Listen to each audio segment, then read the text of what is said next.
వెంకటరెడ్డి గారు, ఇప్పటికే ప్రస్తుత ప్రభుత్వం 4 శ్వేతపత్రాలు విడుదల చేసింది. మనం చూసాం పోలవరం, అలాగే అమరావతి, అలాగే పవర్, వీటన్నిటి మీద. ఇప్పుడు లేటెస్ట్గా లా అండ్ ఆర్డర్ మీద మరి కాసేపట్లో ముఖ్యమంత్రి శ్వేతపత్రం విడుదల చేయబోతున్నారు. అంటే వైఎస్ఆర్ కాంగ్రెస్ పార్టీ హయాంలో లా అండ్ ఆర్డర్ పూర్తిగా పక్కదారి పట్టింది. అధికారులు నో లా ఓన్లీ ఆర్డర్ అన్నట్టుగానే నాయకులు ఏం చెప్తే అదే ఫాలో అయ్యారు. భూ తగాదాలు పెరిగిపోయాయి, భూ కబ్జాలు పెరిగిపోయాయి, బెదిరింపులు పెరిగిపోయాయి, మహిళలకి చిన్నారులకి రక్షణ లేకుండా పోయింది. ఇలాంటి చాలా అంశాలని ఈరోజు చెప్పబోతున్నారు అంటున్నారు. ఏం చెప్తారు సార్ శ్వేతపత్రంపై?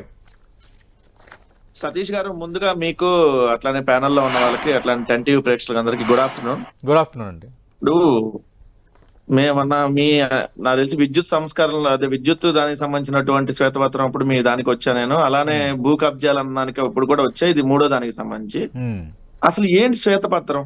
శ్వేతపత్రం అనే దానికి ఒక అర్థం పర్థం లేకుండా ఏదో గడిచిన ప్రభుత్వం మీద అబండాలు వేయాలని, ఏదో నేను ఇప్పుడు ఏమీ చేయలేకపోతున్నా దానికి కారణం గడిచిన ప్రభుత్వం అని చెప్పి మమ్మల్ని ఏదో బూచిగా చూపించేసి తన చేతగాని తనాన్ని మా మీద నెట్టేటటువంటి ప్రయత్నం కాకుండా కొత్తదనం ఏమైనా ఉందా?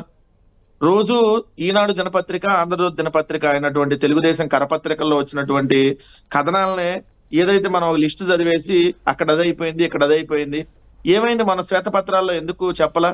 గీతం ఆక్రమించినటువంటి భూములు, అయ్యన్న పాత్రుడు ఆక్రమించినటువంటి భూములు, స్వయాన గంటా శ్రీనివాసరావు ఆక్రమించాడని చెప్పి అయ్యన్న పాత్రుడే స్వయంగా చెప్పినటువంటి ఆ భూముల వివరాలు, లేదంటే మీరు అన్నట్టుగా మా పార్టీలో ఉన్నటువంటి ఎమ్మెల్యేగా ప్రస్తుతం వీళ్ళ కేబినెట్ లో ఉన్నటువంటి మంత్రి పార్థసారథి నొక్కేశాడు, కొన్ని 130 కోట్లు కుంభకోణం చేశాడనో, లేదంటే మా పార్టీలో మంత్రిగా చేసి మా ప్రభుత్వంలో ఇప్పుడు వీళ్ళ దగ్గర ఎమ్మెల్యేగా ఉన్నటువంటి ఎవరైతే గుమ్మనూరు జయరాము సర్వే నెంబర్లతో సహా లోకేష్ చెప్పాడు కదా, మరి అవన్నీ ఆక్రమించిన అవన్నీ మరి శ్వేతపత్రం ఎందుకు పెట్టలా?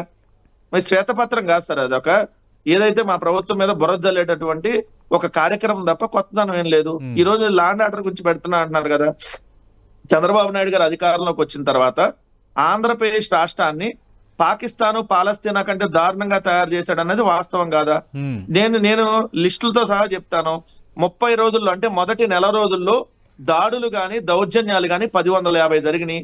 అంటే డివైడెడ్ బై 30 చూస్తే రోజుకి 35 మందికి పైగా ఈ ఆంధ్రప్రదేశ్ రాష్ట్రంలో కూటమి ప్రభుత్వం దాడులు చేసింది, దౌర్జన్యాలు చేసింది. 31 మంది హత్య చేయబడ్డారు చంద్రబాబు నాయుడు గారి ప్రభుత్వంలో ఈ 30 రోజుల్లో. అంటే 31 మంది అంటే రోజుకు ఒకరికి పైగా హత్య జరుగుతా ఉంది. 300 మందికి పైగా హత్యాయత్నాలు జరిగినాయి. అంటే రోజుకు 10 మందికి పైగా హత్యాయత్నాలు చేసింది ఇదే కూటమి ప్రభుత్వంలో ఉన్నటువంటి నాయకులు.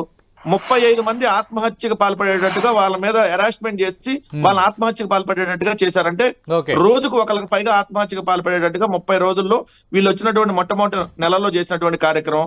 ప్రైవేటు ఆస్తుల్ని 560 ఆస్తుల్ని ధ్వంసం చేశారు.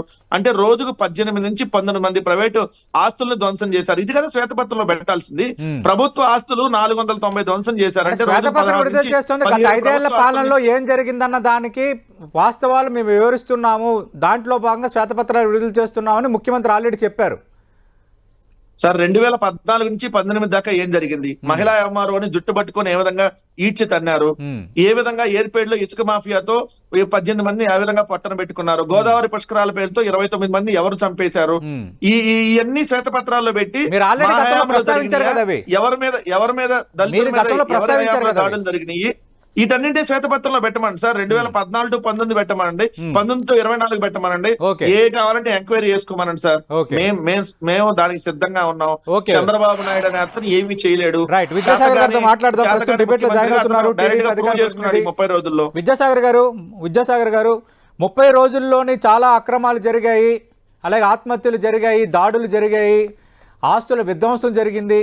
వీటన్నిటిపై కేవలం అవాస్తవాలు క్రియేట్ చేయడానికి, అవాస్తవాలు మాట్లాడటానికి, గత ప్రభుత్వం పైన అబండాలు వేయడానికి, డైవర్షన్ పాలిటిక్స్ లో భాగంగా రోజుకో శ్వేతపత్రం విడుదల చేస్తున్నారు. ఇది వైఎస్ఆర్ కాంగ్రెస్ పార్టీ ఆరోపణ. సతీష్ గారు ఒక్క నిమిషం తెలుగుదేశం ప్రతినిధి మాట్లాడే ముందు, నిన్న ఈ రోజు మీరు కళ్ళ ముందు చూస్తూ ఉన్నారు వీడియోలు. పట్ట పగలు నడి రోడ్డు మీద 2 చేతులు నరికి 2 కాళ్ళు నరికి తల నరికేసి వికృతానందం పొందుతున్నటువంటి వినుకొండలో తెలుగుదేశం నాయకుడిని. అదే విధంగా 12 రోజులు అవుతా ఉంది, ఒక అమ్మాయి కనపడకుండా పోయింది, ఆ అమ్మాయిని అత్యాచారం చేశామని చెప్పారు. ఆ అమ్మాయి ఎక్కడుందో శవం తెలియనటువంటి పరిస్థితులు 12 రోజులుగా జరుగుతా ఉంది. ఇట్లాంటి రోజుకొక అత్యాచారం జరుగుతా ఉంది.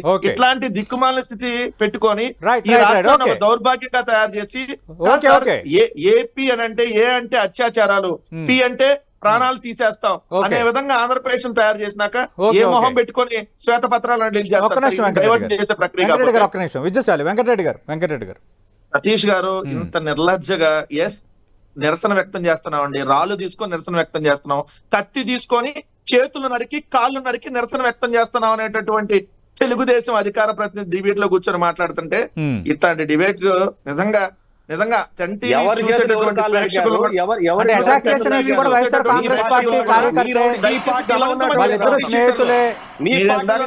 మాజీ ముఖ్యమంత్రి వైఎస్ జగన్మోహన్ రెడ్డితో ఫోటోలు ఉన్నాయి. ఇది టీడీపీ చేస్తున్న వ్యక్తులు విజయసాయి గారు మీరు ఒక్క నిమిషం ఆగాలి. విజయసాయి గారు ఒక్క నిమిషం, మీరు ప్రస్తావించింది నేను అడిగాను ఆల్రెడీ. విజయసాయి గారు మీరు ప్రస్తావించింది నేను అడిగాను, వెంకటరెడ్డి గారు సమాధానం చెప్పండి. నేర్చుకోవాలండి. ఓకే, నీతి వాక్యాలు చెప్పినట్టున్నారు కదా. వెంకటరెడ్డి గారు ఎవరైతే అటాక్ చేశారో ఆ వ్యక్తి కూడా వైఎస్ఆర్ కాంగ్రెస్ పార్టీ కార్యకర్తే, పట్టణ వైఎస్ఆర్ కాంగ్రెస్ పార్టీ అధ్యక్షుడికి వీళ్ళిద్దరు అనుచరులు, ఇద్దరు గతంలో స్నేహితులు, వ్యక్తిగత కక్షలతో చనిపోయారని పల్నాడు ఎస్పీ కూడా కొద్దిసేపటి కింద మీడియా సమావేశంలో వివరణ ఇచ్చారు. అలాగే మాజీ ముఖ్యమంత్రి వైఎస్ జగన్మోహన్ రెడ్డితో ఎవరైతే హత్యకు పాల్పడ్డాడో ఆయన ఫోటోలు కూడా ఉన్నాయని టీడీపీ అంటోంది. దీనిపైన మీరు సమాధానం ఇవ్వండి వాళ్ళ ఆరోపణ పైన. సంఘటన జరిగిన 5 నిమిషాలకే విచారణ కూడా చేయకుండానే ఎస్పీ గారు స్టేట్మెంట్ ఇచ్చేస్తాడు. ఎందుకంటే విచారణ చేయవసరం లేదు, వేసేయాలి కాబట్టి వైఎస్ఆర్ కాంగ్రెస్ పార్టీ మీద ముద్ర వేసేస్తారు. ఒకప్పుడు వైఎస్ఆర్ కాంగ్రెస్ ఇప్పుడు పాతసారి వైఎస్ఆర్ కాంగ్రెస్ పార్టీ తెలుగుదేశం మంత్రి సతీష్ గారు తెలుగుదేశం మంత్రి వైఎస్ఆర్ కాంగ్రెస్ పార్టీ ఎమ్మెల్యే అన్నప్పుడు గుమ్మనూరు జయరాం వైఎస్ఆర్ కాంగ్రెస్ పార్టీ ఎమ్మెల్యేగా ఉన్నాడే, రోజు తెలుగుదేశం ఎమ్మెల్యేగా ఉన్నాడా? ఉన్నటువంటి ఆ వ్యక్తి ఒకప్పుడు వైఎస్ఆర్ కాంగ్రెస్ పార్టీ, ప్రస్తుత తెలుగుదేశం పార్టీ. సంవత్సరంన్నర క్రితం తెలుగుదేశంలో జాయిన్ అయ్యాడు. వినుకొండలో ప్రస్తుత ఎమ్మెల్యేగా ఉన్న బోల బ్రహ్మణరెడ్డి గారి సతీమణికి కేకులు తినిపిస్తాడు. ఆయన వెహికల్స్ ఎక్కి ఎగురు తిరుగుతా ఉంటాడు. ఆయన ఈ రోజు వెళ్ళి మీరు కనుక్కోండి సార్, టీవీ సాక్షిగా ఈ రోజు తెలుగుదేశంలో ఉన్నాడా, ఏ వైఎస్ఆర్ కాంగ్రెస్ పార్టీలో ఉన్నాడో కనుక్కోండి. ఎప్పుడో ఉన్నటువంటి ఫోటోలు తీసుకొని వచ్చి, అంటే మేము పాతసారి కూడా రేపు పొద్దున ఏమన్నా పాతసారి ఎవరినన్నా ఏమన్నా చేస్తేనో గుమ్మనూరు చేయడం ఏమన్నా చేస్తే వైఎస్ఆర్ కాంగ్రెస్ పార్టీ అంటారేమో సార్, మర్చిపోయాను. ఎందుకంటే ఒకప్పుడు మా దగ్గర ఉన్నారు కదా వాళ్ళు, లేదంటే ఆయన మైలవరం ఎమ్మెల్యే ఒకప్పుడు మా దగ్గర ఉన్నాడు కాబట్టి ఇప్పుడు ఏమన్నా ఆయన ఒక నేరం దూరం బయటకు వస్తే అమ్మో ఇది వైఎస్ఆర్ కాంగ్రెస్ పార్టీ ఎమ్మెల్యే చేశాడు మాకు సంబంధం లేదంటారేమో. ఇలాంటి రాజకీయాలు ఇంత నిస్సిగ్గా మాట్లాడతా నిరసన వ్యక్తం చేస్తున్నారా? ఏది రాళ్ళు తీసుకొని కత్తి తీసుకొని నిరసన వ్యక్తం చేస్తున్నారా? ఓహో, ఆంధ్రప్రదేశ్ లో ప్రజాస్వామ్యంలో ఈ విధంగా నిరసన వ్యక్తం చేస్తారా? భారతదేశం అంతా వేరే విధంగా నిరసన వ్యక్తం చేస్తే ఒక ఆంధ్రప్రదేశ్ లో మాత్రం కత్తులు తీసుకొని గొడ్డలు తీసుకొని లేదంటే రాళ్ళు తీసుకొని నిరసన వ్యక్తం చేస్తారంట. నిరసన వ్యక్తం చేసే స్వేచ్ఛ వాళ్ళకి లేదా అని అడుగుతున్నారు తెలుగుదేశం ప్రతినిధులు. టైం ఎప్పుడు ఒకలాగా ఉండదు విద్యాసాగర్ గారు. ఎవరు ఎల్లకాలం అధికారంలో ఉంటారు గుర్తుపెట్టుకోండి. మళ్ళీ చెప్తా ఉన్నాను టెన్ టీవీ సాక్షిగా, ఈ రోజు మీరు చేసినటువంటి దాడులకి ఖచ్చితంగా దేవుడు శిక్ష విధిస్తాడు. దేవుడి పైన అన్ని వస్తానే ఉంటాడు. ఎందుకంటే మీరు ఈ రోజు సార్ దౌర్జన్యాలు రేపులు జరుగుతా ఉంటాయి. సుధాకర్ ఇన్సిడెంట్ నుంచి జరిగిన ప్రతి ఇన్సిడెంట్ మరి కాసేపట్లో ముఖ్యమంత్రి స్వయంగా వివరిస్తారు. గత 5 ఏళ్లలో లా అండ్ ఆర్డర్ లో ఏం జరిగాయి తెలిసిన కొన్ని తెలియని కొన్ని ప్రతిదీ ఇప్పుడు బయటకు వస్తుందని విద్యాసాగర్ గారు అంటున్నారు.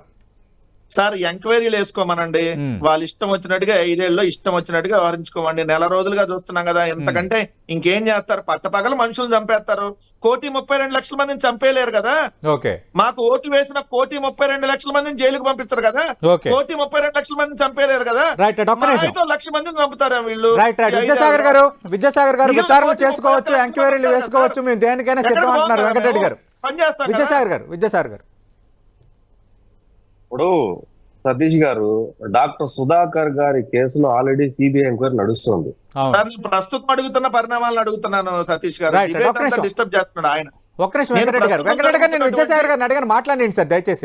హత్యల గురించి అడుగుతుంటే ఆయన ఎప్పుడో ఆయన చెప్తాడు, ఎప్పుడో పాతది చెప్పండి సార్. మనజాక్షి ఆయన ఎత్తి ఇప్పుడు దాని మీద కాదు, మీరు ఎంక్వైరీకి సిద్ధం అన్నారు కదా, నేను మీరు ప్రస్తావించిందా ఆయనకు అడిగాను.